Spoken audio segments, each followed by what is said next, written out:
Hi guys, আবার একটা new ব্লগে তোমাদের সবাইকে স্বাগত। তো আজকে হলো বৃহস্পতিবার, আর সারাদিন আজকে আমি কী করছি না করছি সেটাই তোমাদের সঙ্গে শেয়ার করব। ভালো লাগলে অবশ্যই কিন্তু চ্যানেলটাকে সাবস্ক্রাইব করে আমার পাশে থাকবে।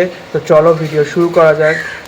তো গাইস, এখানে দেখো আমি চলে এসেছি ঠাকুর ঘরে। স্নান টান করে ঘড়ির কাঁটায় বেজে গেছে 12টা মতন। আর আজকে যেহেতু বৃহস্পতিবার, তাই দেখো ঠাকুরকে সুন্দরভাবে পরিষ্কার করে সিংহাসন মুছে তারপর ঠাকুরের বাসনপত্র মেজেছি, পরিষ্কার করেছি। এখানে ঠাকুরের জন্য ফুলও তুলেছি। এইদিকে ঠাকুরের আমার ঠাকুরের কিন্তু অনেক বাসনপত্র গাইস, জানো। এই দেখো ঠাকুরের বাসনপত্র সব ধুয়ে এনেছি। আর কিছু ফুল দিয়ে এই বাড়ি পুজো দিয়েছি, কিছু ফুল নিয়ে যাচ্ছি আমার 2 নম্বর বাড়িতে। আর আমরা যেহেতু গ্রামে থাকি গাইস, তাই পাশের দিয়ে কিন্তু অনেক আওয়াজ আসতে আবার পারে। সেই আওয়াজগুলোকে তোমরা একটু প্লিজ অ্যাভয়েড করো। বুঝতেই তো পারছো গ্রামে কত আওয়াজ হতে পারে, পশু পাখি বলো, গাড়ি ঘোড়া বলো, আরও অনেক কিছু। তো দেখো এইদিকে আমি হাঁটতে হাঁটতে যাচ্ছি আমার 2 নম্বর বাড়িতে। আমার কিন্তু দুটো বাড়ি গাইস, তোমরা যারা জানতে ইচ্ছুক অবশ্যই কিন্তু কমেন্ট করে বলবে। চলে এসেছি 2 নম্বর বাড়িতে। এখন যাচ্ছি আমি ফুলের বাগানে।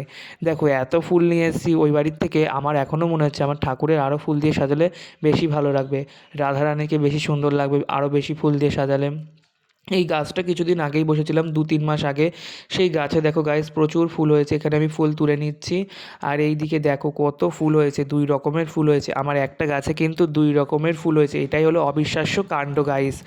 তো আমাদের বাড়িতে সাদা ফুল গাছও আছে। তো এদিকে দেখো প্রচুর ফুল তুলে নিয়েছি ঠাকুরের জন্যে। তারপরে গাইস আমি চলে এসেছি রান্নাঘরে। মা কোথায় গেছে ছাদে জামা কাপড় মেলতে, আর আমাকে বলেছিল এইগুলো একটু নাড়াচাড়া করতে। তাই আমি চলে এসেছি রান্না করতে। এই দিকে দেখো একটু ঢং করেও নিচ্ছিলাম তোমাদের সঙ্গে। এই দিকে দেখো তারপরে একটু নাড়ছিলাম। আজকে যেহেতু বৃহস্পতিবার, তাই বাড়িতে ভেজ রান্না হচ্ছে।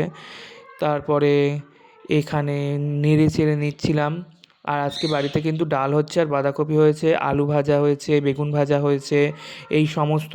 কিন্তু গাইস আমার কপালে আজকে দুঃখ আছে। মা আমাকে নাড়তে বলেছিল, নাড়তে গিয়ে গাইস জল পড়ে গেছে একটা বাটিতে। এখানে যা জল পড়েছে, আমার কপালে আজকে দুঃখ আছে। তারপরে মা বললো বেগুনটাকে কেটে ধুয়ে রাখ। তারপরে আমি বেগুনটা কেটে এখানে ধুচ্ছিলাম। ধুয়ে টুয়ে হাত পা ধুয়ে ফ্রেশ হয়ে আমি চলে এসেছি ঠাকুরের কাছে। ঠাকুরের কাছে এসে ঠাকুরকে কিন্তু পুজো দিয়ে দিয়েছি। দেখো আমি কিন্তু মহাদেবের ভক্ত, তার সঙ্গে মা কালীরও ভক্ত।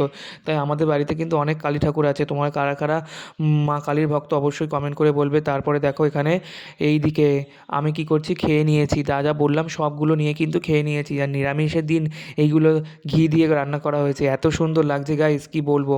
তারপরে দেখো এই যে চলে এসেছি পাশের বাড়ি একটা দাদুদের বাড়িতে। সেখানে এসে কুলটা পেরে নিয়েছি। কুলটা তো পেরে নিয়েছি, পেরে খেতে শুরু করে দিয়েছি।